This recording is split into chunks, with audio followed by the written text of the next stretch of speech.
Mom's adoration, foundation, a special bond of creation. Good evening, everybody. Waiting for a couple of people to check up in with me.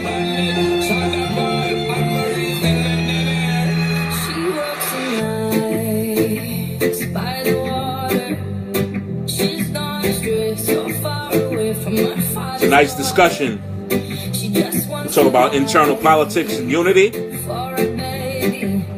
terrorists in the transit system, union representation,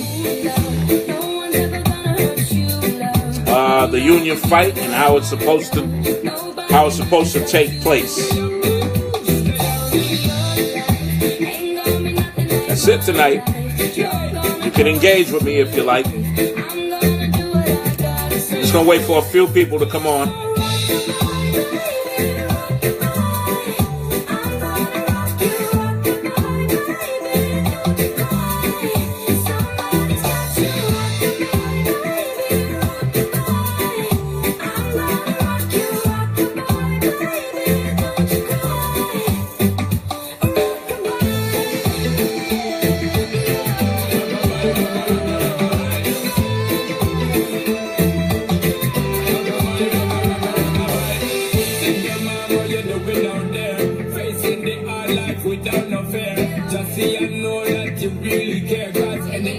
Good evening, everybody. Good evening. Good evening.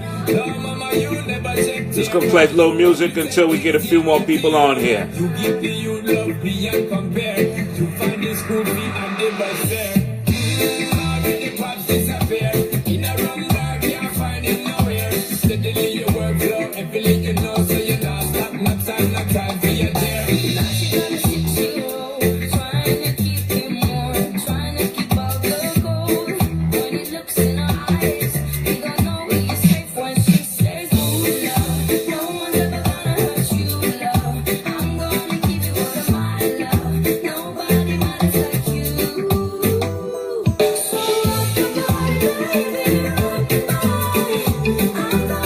What's up, William? How you doing, brother?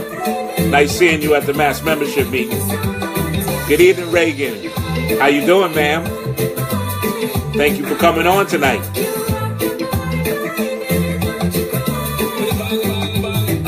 Wait for a couple more before we get started. Brother Sean, Battaglia, what's up, man? Would you rather me play some rock and roll?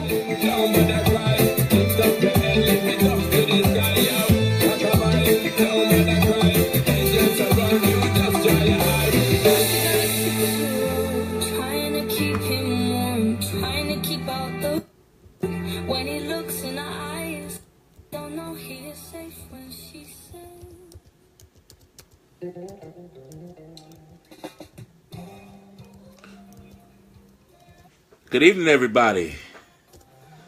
I know it's a little bit busy out there, all the Christmas and holiday shopping. Sean, you stupid. Oh, man. Anyway, welcome to another live, man, with your host, Donald Yates. You know, I'm here tonight, give up a little knowledge, at least from my perspective. For many of you who know me, maybe you don't know like my history on this job. So I just want to indulge a little bit. I'm a 24 year on the job. Well, 24 years on the job veteran here in Mapstoa, and I still got a lot of time to do. I don't have the age towards retirement. So a lot of the things that I preach for the benefit of you, me, and the next generation, being my children and your children. So I'm going to dive right in a little bit here. And I want to talk about the internal politics of the union. You know, if you follow the Democrats and the Republicans, it's pretty much the same nonsense. You know, one side is always bashing the other side, and it's seems like it's about a power grab. And I want the members to be aware of what it really is. I mean, you got good union representation, you stick with your union representation, period. People want to, there's a lot of folks out here that want to make it sound as though, or we can get out here and we can take this over and we can go out here and do a better job than you did. And in my time on the job, I've noticed that that can't be no further than the truth. Everybody swears that they can do another job or a better job, and what it is they just spin the perception differently. And that's all it really is. It's a perceptional argument. The people who do a good job is the people who's in your face, talking to you, trying to get you to support things, and fighting for you, not siding with the bosses. And that's what it is. And even if the membership is wrong in a particular situation or scenario, it's just always best, especially in buses, because that's where I'm from, pull a member out the office, talk to the member, advise them on what's going on, but never, I hold this wholeheartedly to my heart, never side with the boss in front of the member. Never do that. It's not a good thing. The internal politics. Let me tell you, it's thick in Local 100. I don't know how thick it is in any other union, but it's thick in Local 100. You're good one day and you're evil the next day. It's really, really crazy to me. But the knowledge that I want to put on to the followers of tonight's show is that internal politics is always going to be here in Local 100. It's been here in the 24 years that I've been here. It's not going nowhere. But unity is another story. We must have unity in order to be strong in this union, especially what's coming down the pipe. We got Janus, and we're going in with Shopgating, we're discussing it at the union meetings. Janus versus AXME. It's a union killer as far as what it's defined to do. It's defined to take, it's defined to not allow the current practice of automatic dues checkoff, and the reason being is because of a disagreement on maybe a member and the way the union does their politics with the politicians. So maybe the member doesn't agree with the politician that the union chooses and wants to opt out of paying dues because of that. In Local 100, your dues money it does not pay for politicians. It's your PAC funds that pay for politicians, which comes from COPE. That's why we in the union ask you to donate to COPE, and we can choose politicians that support the union's agenda. It's all about getting the politicians to support our agenda and get laws passed. That's how you got you got an assault bill passed. When we got the refund for when we got the 2555 refund some years ago, that was back in 2005. These are things that were passed through legislation, and without legislation, without politicians, this thing doesn't work the way people think it's supposed to work. We have to have friends and we have our enemies, and people who don't support our agenda, of course, we have to, not give them money, and we have to vote against them. And that's so that's really the basis of what your PAC funds pay for. The internal politics is all about someone's beliefs, someone's perception. All right. There's plenty of there's a perception out there about me. But those who've dealt with me know that perception is false. You have to be a person who, in my opinion, I believe in being a fighter. but a smart fighter. You have to be a fighter in the realm of chess playing, because these people in the MTA, they think and they do business 10 to 20 years in advance. And that's what we're doing. And that's what we have to do. We have to think down the line, down in advance. And that's why, certain things may not be popular, because our membership looks at, well, what am I getting now? But as far as union survival, you have to think 10 to 20 years down the line on how you can better the people that may come on the job later, and make things easier for your membership and the unborn, for that matter. So this is going to be a short live today, so just hang in there. I want to get into what happened the other day with the pipe bomb explosion in the subways. Now, so that was a terrorist attack, and it was very unfortunate, but it also exposes the truth on how secure the system actually is. We often don't think about the ramifications of a terrorist attack in New York, but I can take you back to 9/11, because that's when the World Trade Center got hit by two jet planes, and we was out there, and it was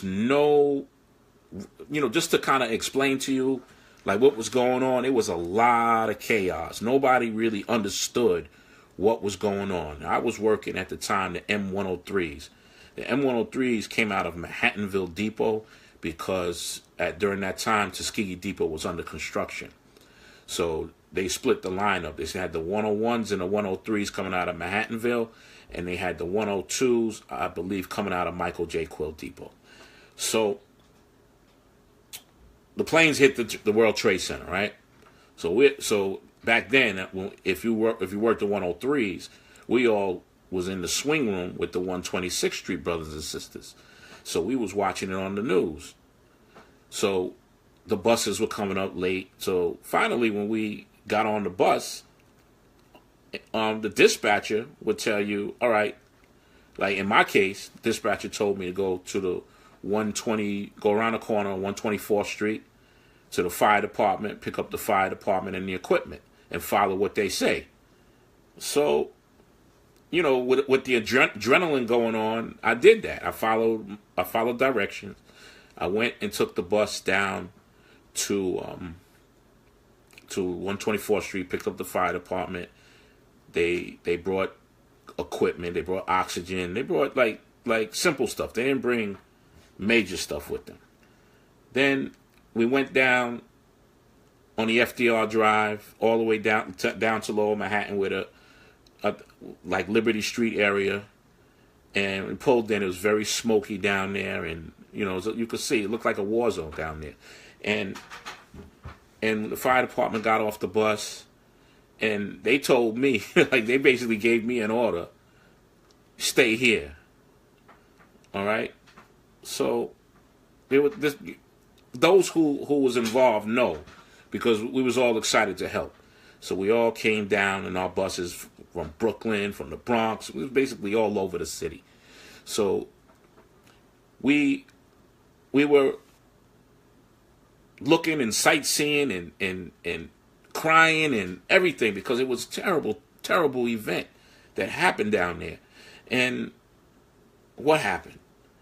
Another building collapsed. There was like no organization. The building that they was doing triage in collapsed, and we was all running, and there was no like organization down there. It was like a war zone, but no one to really follow. It was just chaos, total chaos. So I'm saying all this to say one thing and one thing only. And I'll continue the story a little bit. So later on that evening, I had totally abandoned the bus down there. We went to the City Hall area, and then we helped out who we can help out. Then we went back down there to go get the bus. bus was covered in all this white soot, right? Everybody was gone. We took the bus. The fire department had abandoned me. I didn't know what they're the ones that told me to stay and wait for them, and they abandoned me.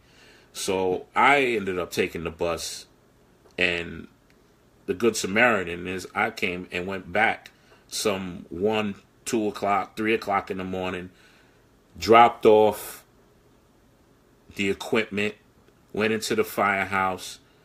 They fed me pasta and sauce, and thanked me for bringing back their stuff.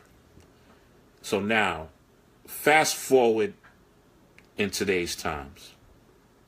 What have we learned from 9/11? To me, we ain't learned anything yet. This system is not secured like it should be. And bus operators, especially in Manhattan, operating, and it doesn't matter where you're operating. I'm here to tell you, don't think if you work in the Bronx, you're safe from terrorism. Don't think if you work in Brooklyn, you're safe from terrorism. You're not. These terrorists travel. So they can leave something on your bus that ends up inside of a depot. And we have to be on top of our training. Now, they gave us a little bit of a training back then in the day in order to give us a highlight on what the security protocols would be. And they still do give these security awareness trainings in Zariga now for bus operators. Now, there should be more. And we all know everything is controlling about money. Because if you go uptown and you look at some of the depots, like Manhattanville Depot, at certain points of the evening or during the day, that booth on 12th Avenue is left empty. So there's a lot of security protocol that this company doesn't care about until it happens. So I want basically all you guys to understand that when you're getting out there, you got to really keep your eyes and ears open. And what do I mean by that? Okay, if you operate in your bus, right? There's a pressure cooker or there's something in the bus stop. Sometimes those things that's left in the bus stop are left by people to purposely see how you'll react, right? If you don't react, then maybe next time that will be a bomb. But they don't just come out and bomb. They do test runs. They organize themselves and do test runs to make certain that they can pull off what they're trying to pull off. All right? And by the way, yes, Samuel Torres, you did mention it to me, and you're one of the reasons why I'm bringing this up tonight. All right? The concern for safety should be everybody's concern. And I can't stress it enough. I mean, I've already spoke to the general manager the other day about it. We're going to get back together, and we're going to try to see if we can work out a bigger plan on keeping our guys safe. And that's what it's all about. But you guys out there on the road, you brothers and your sisters out there, you got to stay diligent. I know sometimes you don't like to make the road calls and report suspicious packages, but call in those suspicious packages because we don't know what they are. You know, I don't care what they tell you on the road. A dispatcher don't have to ride the bus with you. All right? So you have to ride that bus. You have to ride the bus with those people. You call in those suspicious packages. If it's suspicious, call it in. All right?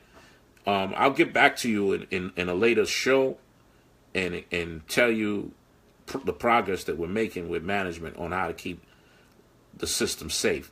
But for us, we can start by being diligent. Eyes and ears. If a guy looks suspicious, you know, sometimes it's hard to tell who looks suspicious. But you know they're out there. There's suspicious people out there or suspicious acting people out there. Just press your RTT and follow instructions of the command center. If you don't like the instructions that the command center is giving you, definitely give the union a call. All right. The next thing I want to talk to you about is union representation. And particularly, I was watching a fight, and they was talking particularly about this kid that was very talented, but he started boxing at the age of 19. And at the age of 19 is pretty old to be starting a career in fighting, right? In boxing. We're talking particularly about boxing. So he fought this guy from Japan, and the guy was a very good defensive fighter. And what you ended up noticing is that he couldn't answer aggression, but he could fake out and do everything looked like he was taught to do. So then at the end of the fight, the talented guy lost to the Japanese guy. And the commentator said that fighting is caught, it's not taught. I'm going to say that again. Fighting is boxing is caught, it's not taught. So what that means, so I said, well, you know what, that sounds like similar to union representation. See, a lot of people want to be union reps and want to down the union reps that's doing the job. But I'm telling you that this job is caught, it's not taught. It's caught and taught. But you got to be taught certain things, and certain things is just being learned by experience. I can tell you, once upon a time, when I was a representative in Manhattanville Depot, I used to write newsletters, and I used to bash the boss. I used to bash people in my newsletters. And then as I started to grow and get more experience, I started to see that bashing the boss in a newsletter may have not been the right thing to do, because when it was time to get things done for the members, the boss would be like, well, screw you, just to spite me because I embarrassed them in a newsletter. So now as maturity went on, you learn how to do things in the union. You learn how to file proper grievances. You learn how to send certain emails, because not everything is an email. You learn how to go and give direct contact with your managing party, whoever's the manager you're dealing with. You do direct contact, and you use certain levels of aggression as your last alternative, not your first alternative. All right? That's a teaching that I'm putting out there. Now, people have to go through it, because I'm going to tell you, as a new rep, management will always abuse you, because you don't know everything. You think you know everything. You think because you're a fighter, like, I can fight. I'm not scared. I know my contract. Okay, but not everything in the contract is what it seems. There's a lot of arbitrated decisions that came in the contract that made the contract kind of change. So that's why the contract, as it is like a living agreement, because it constantly changes. All right, so that's why union representation is basically caught. It's not taught. You have to be involved. You have to learn the ways, and you gotta sometimes you gotta fall back and scrape your knees and get up and do something different. And that's how you learn. That's how you learn this business, right? But it's very important that if you want to get involved in this business, and I'm an advocate for young people getting involved and one day taking over. But your guys got to come in and learn at the ground level. You can't come in on the top floor. It's very, very, very, I'm very adamant about that, especially with a union our size, and especially what's coming down the pipe. We ain't got no time. We ain't got no room for error. You have to come in at the ground floor. Come on in at the ground floor. I don't care if you don't agree with me. I don't care if you have a different set of politics. Certain things are just necessary. All right? So I don't hate on nobody who's actually has a different opinion than me. You don't have to have the same opinion in me. We don't want robots. We want people who are creative thinkers. The union fight and how it's supposed to take place. Now, I just want to be frank and very clear. On this job, a lot of the members believe that the union reps are the union.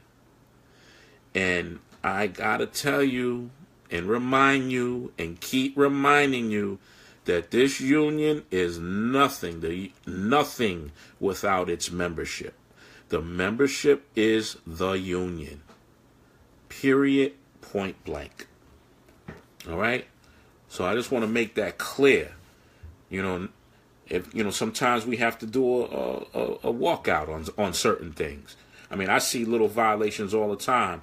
And I'm gonna tell you some of the things that I see, and not just violations. And I'm getting ready to tell you guys something, and I want you to really take it to heart, because you never know, one day we might have to walk off the job. And I don't like the level of power that labor relations has in transit. I mean, especially for things that's wrongful. Oftentimes we say, okay, well, let's go see the arbitrator. But I think that when somebody has been wrong, it's an injury to one is an injury to all. And what that really means is this. If labor relations is going to affect one of our brothers and one of our sisters, and I'm not talking about the brother and sister who is a pedophile. I'm not talking about that brother and sister. I'm talking about the brother and sister who, for whatever reason, may have made a simple mistake, may have been in the right, and then they're taking them out of service anyway. We have to stand up, and we have to come on out and maybe take some actions, whatever those actions may be. Solidarity actions. You know what I'm talking about when I say solidarity actions. Excuse me. So, in closing tonight, brothers and sisters, because I didn't want to keep you long. I know you got to do your shopping. I want to shout out the next generation. I want to shout out the younger people on this job. I want to shout y'all out. And I want you to know that I do embrace your vision. But you have to start at the ground floor. You have to learn the trades of this business. And that's what it is. And I want to answer, from that point on, I want to wish every single one of y'all a Merry Christmas, Happy New Year, Happy Hanukkah, Happy Kwanzaa, Happy Holidays, all of it. I want to wish y'all all the best for you and your family. If you're struggling a little bit, give me a call. I don't have a problem with helping anybody out. And with that being said, I want to go just answer a couple of questions and shout out a couple of people before I go. All right. William Calodro, how you doing, brother? Reagan Ray, how you doing? It's my wife, Michael J. Quill Queen. How you doing, young lady? Sean Battaglia. What's up, Sean? Darren Borden, it's my brother. What's up, man? You got this. Me and him got the same time. Flavio, what's up? Felix Olivo, what's up, brother? Pablo Davila is watching. What's up, brother? Oh, see, I got my man Felix Olivo. He's still at the Union Hall working. That's what's up, man. They don't know we work hard unless we tell them. Brian Gilmore, what's up, brother?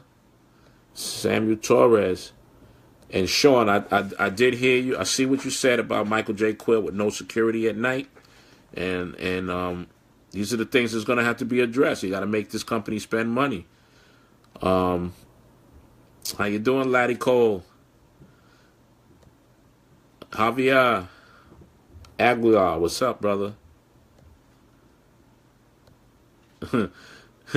Victor, you funny. ISIS only operates during business hours. That's cute. Pablo, I want to read something you said.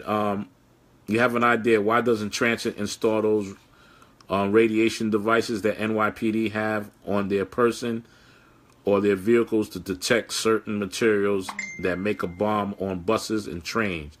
Create a silent alarm that road control or council can call the proper authorities to the bus or train. You know, that's a good point. And it may, and not only that, it might have to be something that's a valid point. But the union may have to push hard and to make sure that happens, because these folks, man, these folks are not going to do nothing unless we push them. You know, they're going to watch it go away, and then that's going to be the end of it. All right, and we also need to do things that's proper, where we're protecting our membership, and at the same time, we're not violating our members' civil rights. And you know that we already have issues with the bus cameras, right? A lot of people have issues with the bus cameras, but a bus, at least in this case, a bus camera would pick up a perpetrator, and we would know at least where to start. And Sean Battaglia says, since when did labor relations control depot decisions? It's getting out of control now. Most GS have no balls and cannot make a decision. Well, it's funny that you mentioned that, Sean, because let me read you an email. That, you know, it was a situation with G2s. I've said it on earlier programs about the G2 issue. I just sent an email today to labor relations regarding to and froms and G2s, and this is how serious I am about that, because they want to hold our membership hostage when it comes to writing a report, right? And in this case, you know, I'm always, you know, saying like, no, you don't need a report. And then they use this. You're not following we'll take you out for are you not following a direct order? So I sent out an email. I probably shouldn't be saying this to you publicly, but you know, I'm feeling like that not giving an F situation right now. So I'm gonna read you the email. Like, good morning, Hill. 2016, I wrote a grievance against the insistence of your request for G2s for minor infractions. June 29th, 2017, we sat in front of a Step 2 hearing officer on the matter of the grievance. You and I agreed that we would keep the request for G2s for major infractions only, and that I should withdraw the grievance. Instead, I agreed to put the matter in abeyance. Many, if not all, of your general superintendents are still requesting G2s for minor infractions. When I make an agreement, I take a man at his word. You have showed me otherwise, so I'm putting you on notice that I'm removing the G2 grievance out of abeyance and expect a hearing scheduled on the matter. Let the chips fall where they may. In addition, your instructions to the general superintendents can and will have a negative impact on relations that took so much time to build. Now, I was being nice. I was sending them. There is an interior message that I'm sending out there, because if these general superintendents don't put this cockroach in check, then we're going to have to assume that they're allowing this guy to move at will, and it's all part of the same program, and then we're going to have to take action. Solidarity actions.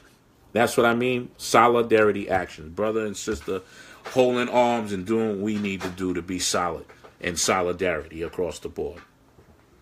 And with that said, you know, I want to say Merry Christmas again and shout you all out.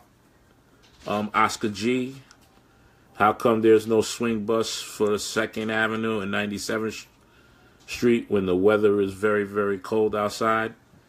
Well, Oscar, thank you for bringing that to my attention, because I wasn't aware of that. And you said 97th Street. Are you on the M96 by any chance?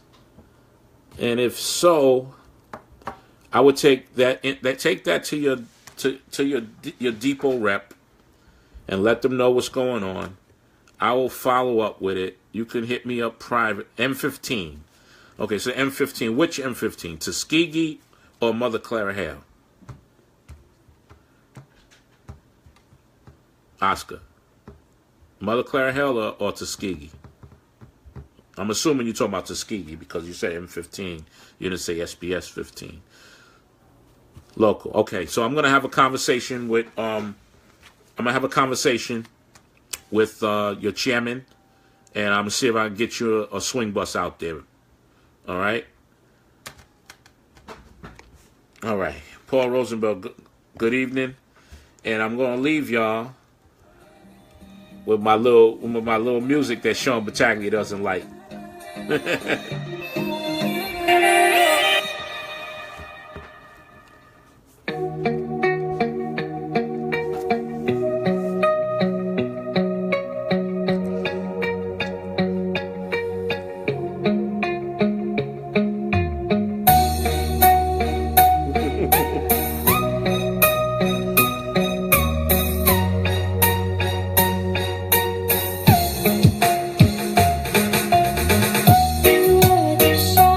Hey Sean, where's your rhythm at?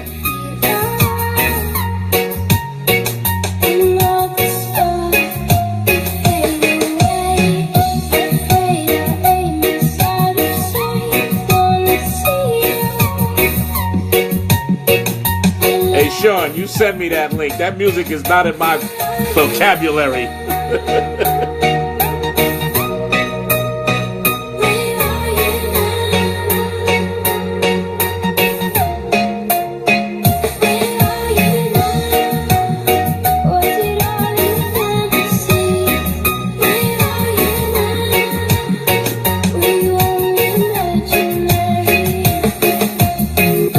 Hey Javier, if you're serious, you give me a call offline.